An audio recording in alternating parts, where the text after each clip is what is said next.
What's up, guys? Welcome back to the channel. Let's take an early look at the Packers offense versus the Buccaneers defense going into the matchup. So everyone gets scared. Mr. 12 himself on the Packers, Aaron Rodgers. We'll get on to him later, but initially you always got to stop the run first. And they got a guy that can run the ball well, and especially on the outside, and it's an Aaron Jones. So plus, break it down. What makes him so lethal on the outside? Yeah, he's very quick. So you have to just make sure your containment is solid. Now, again, this is a great play call.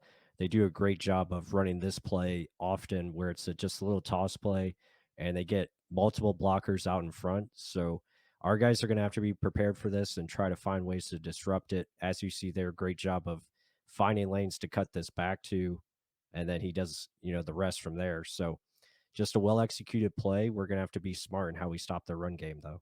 Yeah, he's quick, but he's also a patient runner, letting these blocks get into a fruition so he can actually have an alleyway to run into. Then also, let's bring this back. Roquan Smith here, great speed backer, just like our Devin White, but he tries to undercut this instead of going with it, and he allows the outside. You can't be doing that. You got to play your keys, know where you need to be, and know where your help is. And he didn't go into his help here. Ends up trying to catch him from behind, didn't happen. So Devin White, don't make the same mistake. And then more outside rushing. When he gets outside, he's lethal. Tell me more. Yeah, exactly. And again, it's similar play. They're going one way.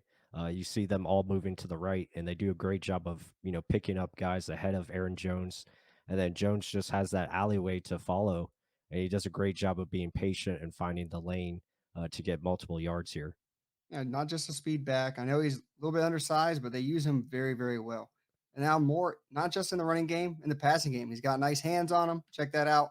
And the biggest thing on me to this is don't let Aaron Rodgers make the extra play. Don't let him escape the pocket because once he does, he's lethal as well. And he can make these high intensity or not high intensity, high accurate throws that are not normal for any other quarterback. But break this down a little bit more.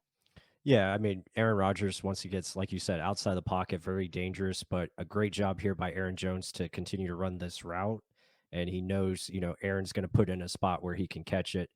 And, Jones does a great job of coming down with this. Again, tough, difficult catch, makes the play. So, yeah, this is something you just have to be prepared for. And hopefully, you can contain it. Now, A.J. Dillon, on the other hand, another, physical specimen, but also a versatile back where he can catch the ball, as you see here, make a guy miss and pick up yards. So, their backfield is going to be, I think, the number one focus because they're going to try to utilize them quite often. And we're saying that because the receiving group took a massive hit when Devontae Adams left. But let me give credit. Aaron Rodgers, look at the natural thrower of the ball. Look at the pump fake and then laser beam right to the running back. Nuts. I mean, this guy doesn't get enough credit. I know he does get credit. Look at that. That is high level throwing. It's the reason why he's been so successful in this league for so long. And then why do you need to stop the running game? Because things like this. Their receivers aren't the best. So don't give them easy stuff like this. If the running game is shut down, play action will be slowing down. So look at the wide open area he has here to catch the ball. You got to be able to shut down the run first so this doesn't happen. They have some speed on the outside here. Christian Watson, their rookie Mhm. draft pick, again, does a great job of winning this route. And he's open here. Great ball by Aaron Rodgers. Got to finish the play. So, the Bucks defensively probably want to stay in a, cover two. Don't let them beat you over the top. Keep everything underneath. Yeah. Force pressure. I mean, hopefully your four get enough pressure to begin with so you don't get opportunities like this. And talking about getting pressure, look at the right side of the line, getting into Aaron Rodgers here. Break it down a little bit more for me, plus. Yeah, again, a great job here by Zadarius Smith, former Packer. Getting his revenge. So this is something the Bucks will probably try to do. Rush with four, try to win up front with that. You see here the little simulated pressure. Fakes it and going back. So the Bucks do that quite often, and we just got to win our matchups up front. They're struggling with offensive line injuries as well. That's something we have to take advantage of. And we mentioned it in the injury report. David Bakhtiari is most likely not going to play, and along with our Donovan Smith, left tackle. But still, you got to get the pressure with your front four. We can't be forced to blitz every down. And a lot of people like the blitzes, but it doesn't work in a high capacity consistently. And you got to be able to cover too.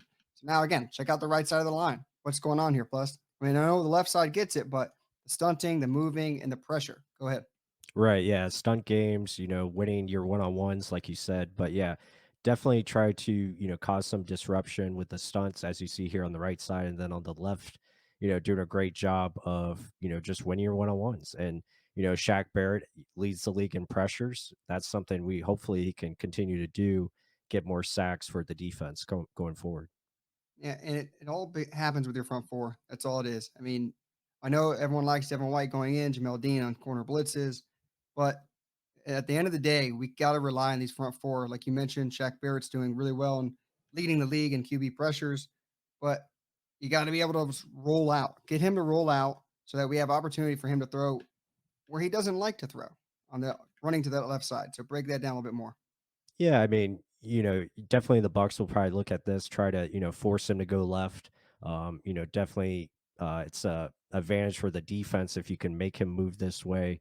Again, still he has that ability to throw it anywhere on the field, but make him uncomfortable back there where you get him off his spot and you can force turnovers like you see here.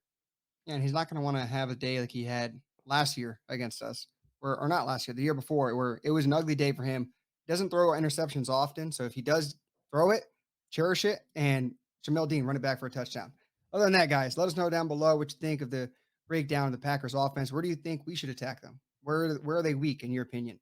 Like the video if you haven't just yet. Subscribe. We got good content coming out literally on the regular. So let us know down below. With that said, till the next one.